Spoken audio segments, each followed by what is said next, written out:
Sabes, a veces me pongo a pensar en cómo empezó todo esto, y siempre vuelvo a mi infancia, porque ahí está la raíz de todo, tipo así, de por qué me aferré tanto a un amor que al final me dejó hecha pedazos. Yo crecí en un barrio chiquito de las afueras de Madrid, en los años 80, cuando las cosas eran más simples, pero también más duras. Mi familia era de esas que luchan por salir adelante, ¿sabes? Mi papá era mecánico en un taller viejo, siempre con las manos sucias de grasa, llegando tarde a casa oliendo a aceite y cigarrillos. Él era callado, no mucho de hablar, pero cuando se enojaba, ¡ay Dios! Era como una tormenta. Recuerdo una vez, yo tendría como 8 años, y mi mamá había quemado la cena porque estaba cansada después de limpiar casas ajenas todo el día. Papá entró, vio el desastre en la cocina y empezó a gritar, a tirar platos contra la pared. Yo me escondí debajo de la mesa, temblando, con el corazón latiéndome tan fuerte que pensé que se me iba a salir del pecho. Mi mamá solo lloraba bajito, recogiendo los pedazos, y me decía, «Shh, hija, ya pasa, no digas nada». Desde ese día, aprendí a no decir nada, a tragarme las palabras, porque si hablaba, las cosas empeoraban. Tenía miedo de decir cualquier cosa, ¿sabes? Miedo de que mi voz provocara más roturas. Y mi mamá, pobrecita, ella era el pegamento de todo.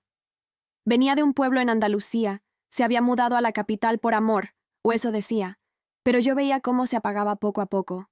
Trabajaba de sol a sol, limpiando pisos en casas de gente rica, volviendo con las manos agrietadas y los ojos hinchados de tanto fregar. Siempre me contaba historias de su niñez, de cómo soñaba con una vida mejor, pero en nuestra casa los sueños se quedaban en el cajón. Ella me repetía que el matrimonio era para siempre, que había que aguantar, que el amor verdadero se construye con paciencia y silencio. No armes líos, mija, me decía mientras me peinaba por las noches, con su voz suave pero cansada. Yo la admiraba, pero también la temía, porque veía en ella un futuro que no quería para mí, una mujer que se deshacía por dentro para mantener la paz. Teníamos una casa vieja de 2 pisos, con paredes que se desconchaban y un patio chiquito donde plantábamos tomates en macetas rotas.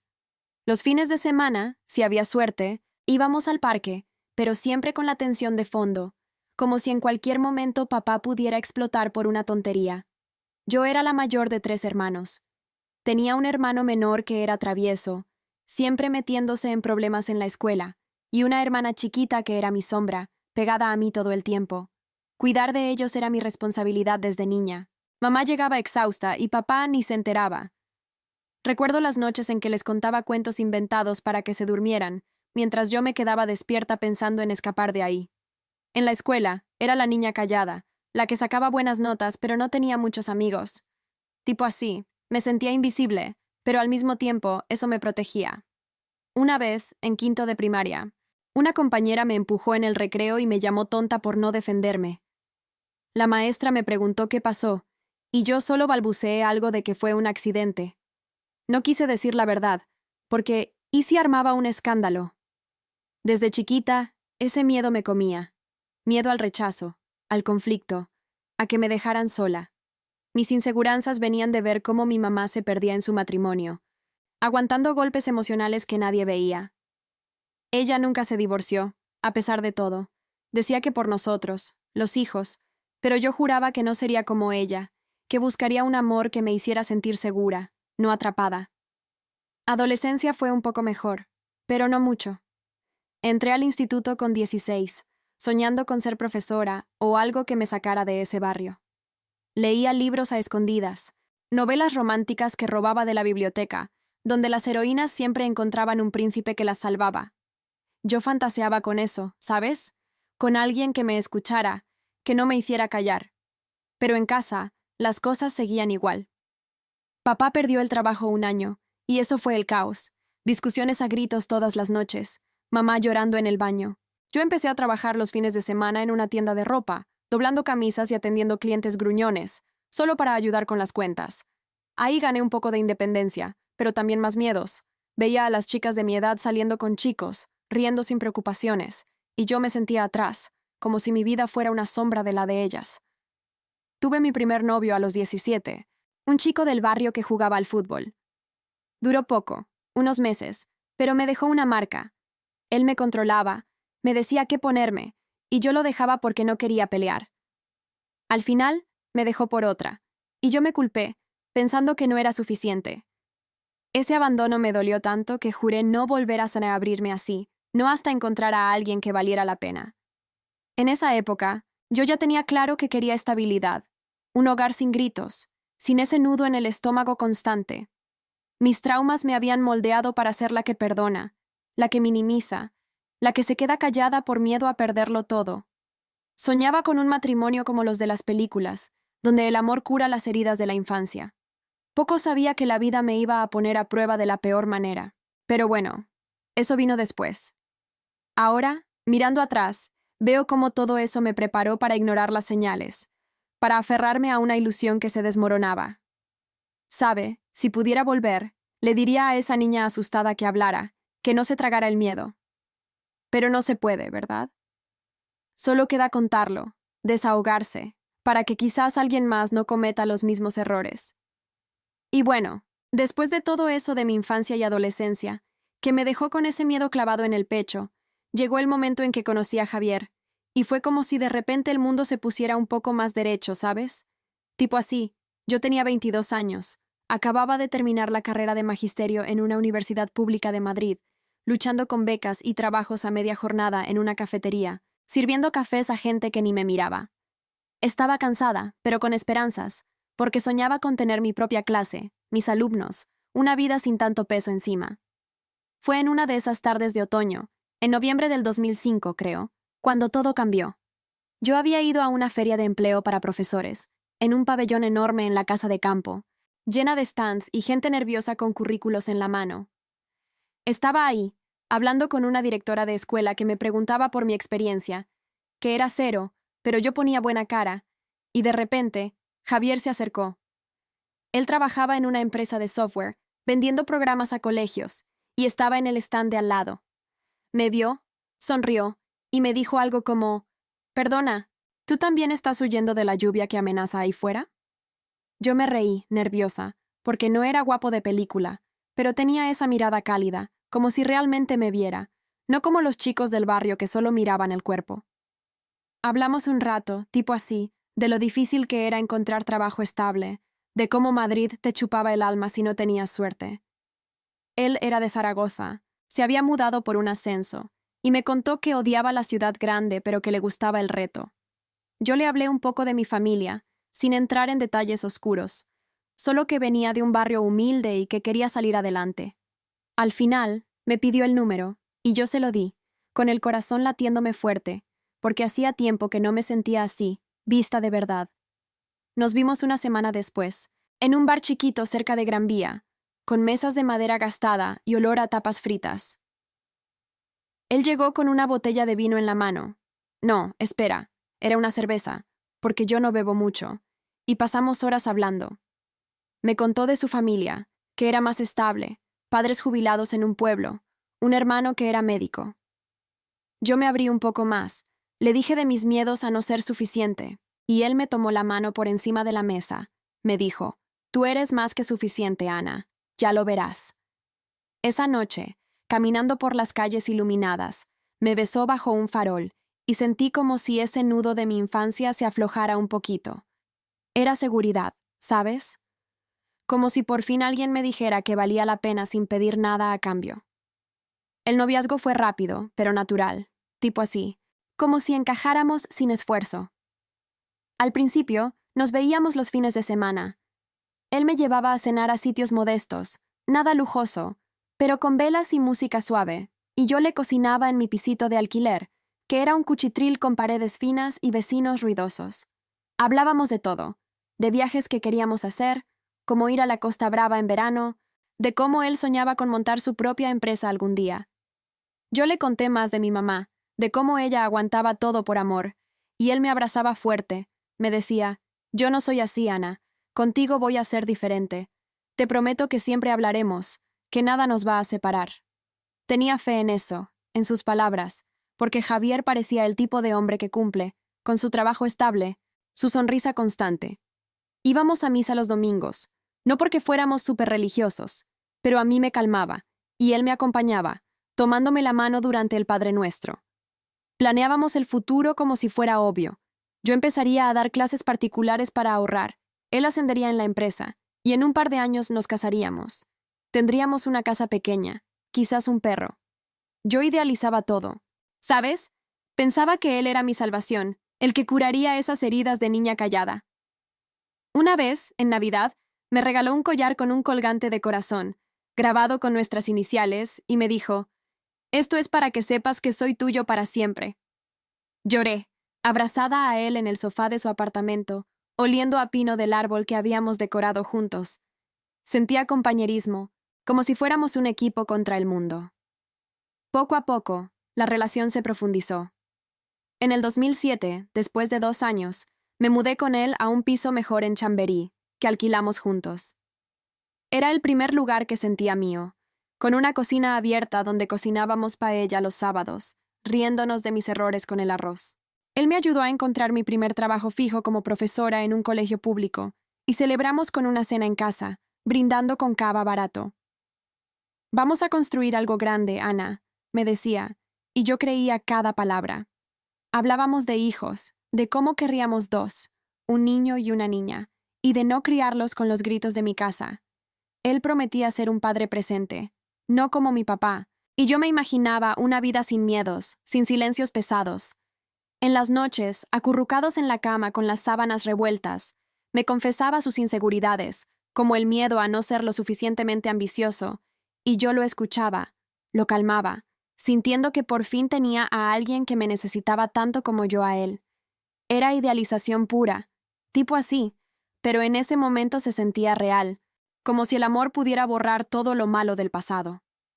Recuerdo un viaje corto a Toledo, en su coche viejo que traqueteaba en las curvas. Paramos en un mirador, y él se arrodilló. No para proponer, aún no, solo para decirme que me amaba más que nada. Yo me sentí completa, segura, como si mi miedo a hablar por fin se disipara. Pero claro, mirando atrás, era el comienzo de algo que no vi venir. Todo parecía perfecto, y yo me aferraba a eso con uñas y dientes, sin darme cuenta de que las promesas a veces se desvanecen como humo. Sabe, si hubiera prestado atención a las pequeñas grietas, quizás. Pero no, en esa etapa, solo veía luz. Y bueno, después de ese viaje a Toledo, las cosas siguieron rodando como en un sueño que no querías que terminara, ¿sabes? Tipo así, en el 2008, Javier me propuso matrimonio en una cena sorpresa que organizó en el piso de Chamberí, con velas por todos lados y mi comida favorita, croquetas de jamón que él mismo intentó hacer. Quedaron un poco duras, pero me reí tanto que no importó. Se arrodilló en el salón, con el anillo que había heredado de su abuela, un oro sencillo con una piedrita pequeña, y me dijo, «Ana, ¿quieres pasar el resto de tu vida conmigo? Te prometo que seré el hombre que mereces». Yo lloré, claro, con el corazón en la garganta, y dije que sí sin pensarlo 2 veces. En esa época, yo ya trabajaba full time en el colegio, dando clases a niños de primaria, corrigiendo cuadernos hasta tarde en la cocina, mientras él veía la tele. Sentía que por fin tenía estabilidad, como si mi vida de niña asustada se estuviera borrando página a página. Nos casamos en junio del 2009, una boda sencilla en una iglesia del barrio, con unos 50 invitados. Mi familia al completo, aunque papá estaba gruñón como siempre, y la de él, más formal, con trajes planchados. Llevaba un vestido blanco prestado de una prima, nada de lujos, pero bailamos el vals en un salón alquilado con luces de colores y olor a arroz con pollo. Esa noche, en el hotel cutre que nos pagamos, me sentía invencible, abrazada a él bajo las sábanas ásperas, pensando, esto es lo que mi mamá soñó y no tuvo, un amor sin tormentas. Los primeros años de casados fueron como una rutina dulce, tipo así, la que todos idealizan pero que al final se vuelve normal. Compramos nuestra primera casa en 2010, un pisito de 2 habitaciones en un barrio de Vallecas, no el más bonito, pero nuestro, con hipoteca que pagábamos a medias.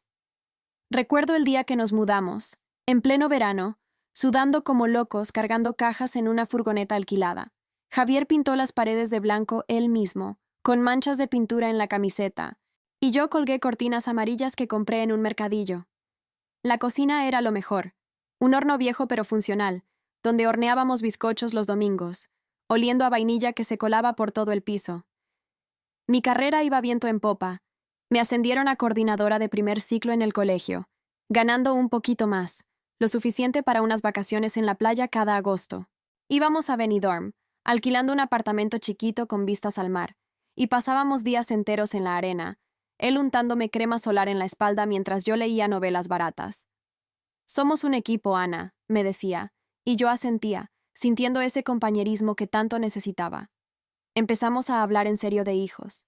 En el 2011 quedé embarazada de nuestro primero, un niño que llamamos Pablo. El embarazo fue duro, con náuseas que me dejaban postrada en el sofá, pero Javier estaba ahí, trayéndome ginger ale del supermercado y masajeándome los pies hinchados. Cuando nació, en febrero del 2012, en el Hospital La Paz, con sus llantos fuertes y su carita arrugada, sentí que todo valía la pena. Javier lloró también, sosteniendo mi mano, y prometió: voy a ser el mejor padre, como tú la mejor madre. La maternidad me cambió, ¿sabes? Me hizo más fuerte, pero también más vulnerable, aferrándome a él como a un salvavidas. La vida cotidiana se llenó de detalles que ahora veo como el pico de la estabilidad, tipo así, mañanas en que preparaba el desayuno para los tres, café para Javier, papilla para Pablo, y él salía a trabajar en su coche nuevo, un Seat que compró con un bono de la empresa. Por las tardes, yo llegaba del colegio con cuentos bajo el brazo y jugábamos en el salón con bloques de madera que Pablo apilaba torpemente, riendo cuando se caían. Los fines de semana, hacíamos barbacoas en el balconcito, invitando a amigos del trabajo de él, que eran tipos ambiciosos hablando de ascensos y mercados.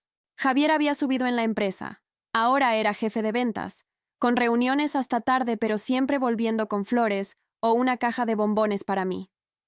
Es por nosotros, por el futuro, me decía, y yo lo besaba, ignorando el cansancio en sus ojos. Planeábamos el segundo hijo, ahorrando para una casa más grande, quizás en las afueras, con jardín para que Pablo corriera. Íbamos a misa como antes, aunque menos, porque con el bebé era un lío, pero él me acompañaba cuando podía, sentados en el banco de madera dura, con Pablo dormido en mis brazos. Sentía fe en eso, en nuestra familia, como si Dios nos hubiera dado esta bendición después de mis años de miedo. En las noches, después de acostar a Pablo, nos acurrucábamos en el sofá viendo series tontas, su cabeza en mi hombro, y yo pensaba: esto es lo que curó mi infancia. Un hogar sin gritos, sin silencios que duelen. Pero mira, ahora que lo cuento, empiezo a ver que ahí, en medio de todo ese brillo, empezaron las cositas raras, ¿sabes? Al principio eran sutiles, como nubes pequeñas en un cielo azul, y yo las dejaba pasar porque no quería romper la magia. Javier empezó a llegar más tarde, tipo así, las 7 u 8 de la noche en vez de las 6, diciendo que había reuniones importantes, que la empresa exigía más. Es temporal, amor, por el ascenso que viene, me explicaba mientras cenábamos fríos los platos que yo calentaba en el microondas. Yo asentía, porque entendía, ¿sabes? Él era el proveedor, y yo con mi sueldo de profe no cubríamos todo. Pero notaba que ya no hablaba tanto. Antes me contaba detalles del día, chismes de colegas, ahora solo gruñía un bien y se ponía a revisar el móvil, con la pantalla iluminando su cara en la mesa. Una vez, en el 2013, le pregunté si algo pasaba, y él se rió, me dijo: estás paranoica, Ana, es solo estrés, y me dio un beso rápido en la frente, como para cerrar el tema. Yo me culpé, pensando que con el bebé y el trabajo, quizás yo estaba más sensible. Empezó a cambiar un poco, tipo así, en cómo se vestía. Antes jeans y camisetas, ahora trajes que compraba en rebajas de Zara, peinándose diferente, con gel que olía fuerte. Decía que era por impresionar a los jefes, por el estatus en la empresa, y yo lo veía bien, como si estuviera creciendo. Pero había silencios, ¿sabes? En la cama, por ejemplo. Antes charlábamos horas, ahora rodaba dándome la espalda, murmurando: estoy muerto de cansancio. Intentaba acercarme, masajearle los hombros, pero él se tensaba, como si mi toque lo molestara. Y las críticas, ay, venían disfrazadas de bromas. Ana, ¿ese vestido es nuevo? Te queda un poco ancho, ¿no? Riendo como si fuera nada, y yo me reía también, minimizándolo, porque ¿y si era verdad? No quería pelear, no quería ser la que arma líos, como mi mamá me enseñó. Pensaba que era normal, que los matrimonios pasan por fases, Y que con el segundo hijo, porque en el 2014 nació nuestra niña, Lucía, otro parto largo en el mismo hospital, las cosas se equilibrarían. Javier la vio nacer, emocionado, pero al día siguiente ya estaba hablando de una conferencia en Barcelona, ausentándose más. Yo lo justificaba todo, aferrándome a los momentos buenos, como cuando jugaba con los niños en el parque, empujando columpios con esa sonrisa que aún me derretía. Pero ahora, viéndolo claro, esos signos estaban ahí, gritando, y yo, con mi miedo de siempre, los tapaba con excusas. Tipo así, el distanciamiento emocional empezaba a colarse, como una grieta en la pared que pintamos juntos, y yo fingía que no la veía. ¿Sabe? Si hubiera hablado entonces, quizás. Pero no. Seguía callada, tragándome el nudo en la garganta. Y bueno, después de que nació Lucía, las cosas siguieron así, tipo así, con esa rutina que parecía estable pero que por dentro empezaba a crujir como una puerta vieja, ¿sabes? Yo estaba en casa con los dos niños, Pablo con 2 años y medio, correteando por el salón con sus coches de juguete que rodaban bajo los muebles, y Lucía llorando por las noches porque no se enganchaba bien al pecho, dejándome los pezones agrietados y el cuerpo hecho polvo. Javier llegaba tarde, como siempre, con el traje arrugado y el maletín pesado, besándome en la mejilla sin mirarme a los ojos, y se iba directo a la ducha, murmurando algo de que el tráfico estaba fatal. Yo preparaba la cena en la cocina, con el olor a pollo asado que se pegaba en las cortinas, y le preguntaba por su día, pero él respondía con monosílabos. Bien, mucho lío en la oficina. Al principio lo achacaba al estrés de su nuevo puesto, porque en el 2015 lo ascendieron a gerente regional, viajando más, a Barcelona o Valencia, regresando con maletas llenas de folletos de hoteles y facturas de taxis.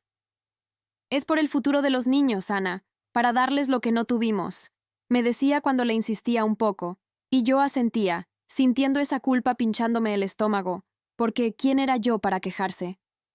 Con mi sueldo de profe, apenas cubría la guardería de Pablo y las pañales de Lucía, así que dependía de él, y eso me hacía callar, como siempre. Pero poco a poco, empecé a sentirlo, ¿sabes? Ese vacío que se cuela sin que te des cuenta, como cuando el invierno entra por una ventana mal cerrada y te cala los huesos. Una noche, en marzo del 2016, recuerdo que era un viernes, los niños ya dormidos en sus cuartitos con las luces de estrellas en el techo que Javier había pegado un día, que jugaba a ser el papá perfecto. Yo estaba lavando los platos, con las manos enjabonadas hasta los codos, el agua caliente quemándome la piel, y él entró al salón con el móvil en la oreja, riendo bajito con alguien, una risa que no oía hace meses. Colgó, se sirvió un vaso de vino tinto de la botella que habíamos abierto para celebrar mi cumpleaños la semana antes, que se había olvidado, por cierto, y solo me trajo un ramo marchito al día siguiente. Y se sentó en el sofá, cambiando de canal sin preguntar. Me sequé las manos en el delantal, me acerqué, y le dije, Javier, ¿podemos hablar? Siento que estás lejos, tipo así, como si no estuviéramos en el mismo sitio. Él levantó la vista, con esa expresión de fastidio que empezaba a ser habitual, y me dijo, Ana, ¿qué pasa ahora? Estoy cansado. Mañana tengo una reunión a las 8. Insistí, sentándome a su lado, con el corazón latiéndome fuerte como cuando era niña escondida bajo la mesa, y le conté cómo me sentía sola en casa todo el día, cómo los niños preguntaban por papá y yo inventaba excusas. Él suspiró. Me puso la mano en la rodilla un segundo, y dijo, es una fase, amor. La empresa me tiene loco con estos viajes. Tú eres mi prioridad. Ya verás cuando vuelva el ritmo. Yo quise creerle. Lo abracé, oliendo su colonia nueva que era más fuerte, más cara. Y pensé que quizás era yo la paranoica, la que con las hormonas del posparto veía fantasmas donde no los había. Me culpé esa noche, tumbada en la cama con él roncando a mi lado, pensando que si era más paciente, como mi mamá, todo se arreglaría. Los meses siguientes, las señales se hicieron más pesadas, pero yo las minimizaba, ¿sabes? Tipo así, en verano del 2016, planeamos unas vacaciones en familia a Galicia, alquilando una casita en la costa, con el mar rugiendo cerca y olor a sal en el aire. Pablo corría por la playa recogiendo conchas, Lucía gateaba en la arena con su pañal mojado, y yo pensaba que ahí volveríamos a conectar. Pero Javier pasaba el tiempo al teléfono, en llamadas largas con clientes, caminando por la orilla con el aparato pegado a la oreja, gritando por encima del viento. Una tarde, mientras yo untaba protector en los niños, le pregunté quién era esa tal Laura con la que hablaba tanto, una compañera de trabajo que mencionaba en sus mensajes que veía de reojo. Él se rió. Me dijo, «Es solo una colega, Ana. No seas celosa. Estás imaginando cosas». Me dio un beso en la nuca, pero fue rápido, distraído, y yo me tragué el nudo, justificándolo con que el trabajo era así, que en su mundo de ventas todo era redes y contactos. Volvimos a Madrid bronceados, pero yo con un peso en el pecho, como si el sol no hubiera calentado lo suficiente por dentro. Empecé a notar cambios en él que me dolían en silencio. Ya no me preguntaba por mi día en el colegio, por las anécdotas de los niños, como cuando Pablo aprendió a decir «te quiero», y lo repetía todo el día. En vez de eso, criticaba cosas mías, disfrazado de chiste. «Ana, ¿has visto lo desordenada que está la cocina? Pareces mi madre con sus platos amontonados». Y yo me reía forzada, pensando que quizás tenía razón, que con los niños no daba abasto, y él merecía un hogar impecable. Me perdonaba a mí misma por no ser perfecta, pero en realidad era él quien se alejaba, obsesionado con su imagen, comprando corbatas nuevas y yendo al gimnasio 2 veces por semana, volviendo con músculos que no necesitaba y excusas para mantenerme en forma por el estrés. Para el otoño, en octubre del 2016, el distanciamiento se sentía como un muro, tipo así, invisible pero sólido. Una noche, después de acostar a Lucía que había tenido fiebre, y yo velando su cuna con paños fríos en la frente, bajé y lo encontré en el salón, bebiendo solo, con el portátil abierto en una página de LinkedIn, actualizando su perfil con fotos profesionales que yo no reconocía. Me senté en el brazo del sofá, le toqué el hombro y le dije, «Javier, esto no puede seguir así. Sientes que no me ves, que estamos como extraños». Él cerró la tapa de golpe, me miró con ojos cansados y explotó un poco. «Ana, siempre con lo mismo. ¿No ves que estoy haciendo todo por nosotros? Tú con tus miedos de niña, siempre queriendo hablar cuando hay que actuar». Sus palabras me clavaron como un cuchillo, porque tocaban justo mi trauma, ese miedo de decir algo y romper todo. Lloré ahí mismo, con la cara húmeda y el delantal aún puesto, y él se ablandó. Me abrazó torpemente, murmurando, «Perdona, es el cansancio. No quise decir eso». Lo perdoné, claro, porque ¿qué más podía hacer? Me culpé por sacar el tema en mal momento, por no ser más fuerte, y al día siguiente le preparé su café favorito, con 2 azucarillos, como si nada. Pero por dentro, empezaba a sentir que algo estaba mal de verdad. Un presentimiento que me despertaba a las 3 de la mañana, mirando el techo agrietado, con el corazón acelerado. Intentaba justificarlo todo. El trabajo, los niños, mi propia inseguridad. Pensaba que si rezaba más, como en misa los domingos donde iba sola ahora, Dios lo arreglaría. Pero los silencios se alargaban, las caricias se volvían raras, y yo seguía minimizándolo, aferrándome a los recuerdos buenos, a ese Javier que pintó las paredes de nuestra casa. Sabe, en ese momento, ya intuía que la confianza se rompía poquito a poco, como un vaso que se deja caer gota a gota. Pero no quería verlo, no quería ser la que dice basta, y lo pierde todo. Tipo así, seguía tragándome las palabras, con ese miedo de siempre clavado en el pecho, esperando que el amor volviera solo. Pero no volvió, y el nudo se hacía más grande cada día. Y bueno, después de ese otoño del 2016, donde ya sentía que el aire en casa se había vuelto pesado como plomo. Tipo así, las cosas explotaron de una manera que ni en mis peores pesadillas me imaginaba, ¿sabes? Era diciembre, justo antes de Navidad, el 20 o algo así, con las luces del árbol parpadeando en el salón y el olor a turrón que había comprado en el mercado, porque Javier ni se molestaba en ayudar con las fiestas. Los niños estaban emocionados. Pablo dibujando estrellas con crayones en papeles arrugados. Lucía gateando hacia el Belén que puse en la mesita baja, tocando las figuritas de José y María con sus manitas pegajosas. Yo intentaba mantener la normalidad, horneando galletas en la cocina con el horno quejándose como siempre, el calor subiendo y empañando las ventanas, mientras pensaba en cómo salvar lo nuestro. Javier había estado más distante que nunca, llegando a las 9 o 10, con excusas de cenas de empresa, y yo me quedaba sola en la cama, mirando el techo con las sábanas frías, sintiendo un vacío en el estómago que me quitaba el sueño. Una noche, no aguanté más. Esperé a que se durmiera, ronqueando con la boca entreabierta, y revisé su móvil. Algo que nunca había hecho porque confiaba en él, o quería confiar. Ahí estaba, mensajes con esa Laura, la colega de las vacaciones, fotos suyas en un bar con copas, palabras que me helaron la sangre. Te echo de menos, ven pronto. Y respuestas de él como, yo también, esto con Ana es un peso. Me quedé paralizada, con el teléfono temblando en la mano, el corazón martillándome tan fuerte que pensé que me iba a desmayar. Lágrimas calientes rodando por mis mejillas, saladas en la boca y un nudo en la garganta que me impedía gritar. ¿Cómo? Después de todo. Me culpé al instante, pensando que si hubiera sido más atractiva, más comprensiva, quizás no habría pasado. Pero no, era traición pura, el fin de esa fe que tenía en nosotros. Al día siguiente, fingí normalidad, preparando el desayuno con las manos temblorosas, el café derramándose en la encimera porque no podía concentrarme. Él se fue al trabajo sin notar nada, besándome distraído en la puerta, y yo llevé a los niños al colegio, con la cabeza en una niebla, el tráfico de Madrid zumbando como un enjambre alrededor del coche. Esa tarde, cuando volvió, lo confronté en el salón, con Pablo y Lucía jugando en su cuarto, el ruido de sus risas filtrándose por la puerta entreabierta. Javier, ¿quién es Laura de verdad? Le dije, con la voz quebrada, mostrando el móvil que había guardado como prueba. Él palideció, se pasó la mano por el pelo, y al principio lo negó, tipo así. Estás loca, son chistes de trabajo. Pero yo insistí, llorando ya, con mocos y todo, sintiendo el piso tambalearse bajo mis pies. Al final confesó, no todo, pero lo suficiente. Una aventura de meses, solo física, decía, porque tú estabas siempre con los niños y yo necesitaba algo.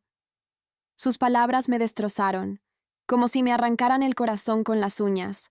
El dolor físico en el pecho tan fuerte que me doblé en el sofá, sollozando como una niña, recordando mi infancia bajo la mesa, pero esta vez no había dónde esconderme. Él intentó abrazarme, murmurando, perdóname, fue un error, por el estrés, pero yo lo empujé, gritando por primera vez en años, vete, no quiero verte. Esa noche, se fue a un hotel, dejando el maletín en la entrada y el anillo de casados en la mesita de noche, un objeto frío que recogí temblando, sintiendo la pérdida como un vacío infinito, como si toda mi vida se desmoronara en pedazos irreparables. Los días siguientes fueron un infierno psicológico, ¿sabes? Confusión total, tipo así. Me despertaba a las 3 con ataques de pánico, el corazón acelerado, sudando fría bajo las sábanas que aún olían a su colonia. Llevaba a los niños al colegio con los ojos hinchados, sonriendo forzada a las maestras que preguntaban si estaba bien, y por dentro me moría, pensando en cómo les explicaría que papá no volvía. Hablamos por teléfono, él proponiendo terapia de pareja, pero yo ya no confiaba. El abandono emocional era como una herida abierta que sangraba cada vez que lo oía. En enero del 2017 empezó el divorcio. Papeles fríos en un bufete cutre de lavapiés, con un abogado que me cobraba por hora y me decía, firma rápido, es lo mejor. Discusiones por la custodia, él queriendo ver los fines de semana, yo aferrándome a ellos como a mis salvavidas, porque sin Javier, ¿qué quedaba? La casa se sentía vacía, el salón con ecos de sus pasos ausentes, la cocina donde cocinaba sola para 3, con platos que se enfriaban. Sentía pérdida en cada rincón, el collar que me regaló en Navidad, guardado en un cajón, las fotos de la boda en el armario, cubiertas de polvo. Emocionalmente era un torbellino, días de rabia donde rompía cosas pequeñas, como un vaso en el fregadero, y noches de culpa, preguntándome si yo lo había empujado con mi silencio, con mis miedos de niña. Los niños lo notaban, Pablo preguntando, ¿cuándo vuelve papá? Y yo mintiendo con voz ronca, pronto, mi amor, mientras por dentro se me partía el alma. Pero mira, con el tiempo, empezó la reconstrucción, tipo así, lenta como curar una fractura, pero real. En el 2018, después de firmar los papeles en el juzgado, con el sello rojo que marcaba el fin, me mudé a un piso más pequeño en Usera, con hipoteca que pagaba yo sola gracias a un ascenso en el colegio, dando clases extras de apoyo. Al principio era duro, noches llorando en la almohada con los niños dormidos en la habitación contigua, sintiendo el peso de ser madre soltera, el miedo a no ser suficiente. Pero empecé terapia, Una psicóloga en un centro público que me hizo ver mis patrones. Cómo mi infancia me había enseñado a callar y perdonar lo imperdonable. Ana, los signos estaban ahí. Me decía, y yo lo admitía, con lágrimas, recordando esos silencios, las críticas disfrazadas, la obsesión por el trabajo que era excusa para la traición. Aprendí que la confianza rota no se pega con promesas vacías, que mi valor no dependía de un hombre. Reconstruí poquito a poco. Clases de yoga los sábados, donde respiraba profundo para soltar el nudo en el pecho. Salidas con amigas que había descuidado, riendo en bares con vino tinto y confidencias que me aliviaban. Los niños crecían, Pablo empezando el cole con mochila nueva, Lucía balbuceando palabras, y yo les enseñaba a hablar, a no tragar miedos como yo. Ahora, en 2020, miro atrás y veo el crecimiento. Soy más fuerte. Digo no, sin temblar. Busco relaciones donde haya comunicación real, no idealización. Ese miedo de decir cualquier cosa se fue disipando, como niebla al sol, y aunque duele aún, sobre todo en noches solitarias con el viento golpeando la ventana, sé que ignoré las señales por pánico, pero ya no. Sabe, si alguien escucha esto, que no espere a que el vaso se rompa del todo. Habla, grita si hace falta, porque el silencio solo agranda las grietas. Yo salí adelante, con cicatrices pero entera, y eso es lo que cuenta. Tipo así, la vida sigue, y yo, por fin, la vivo sin tanto peso.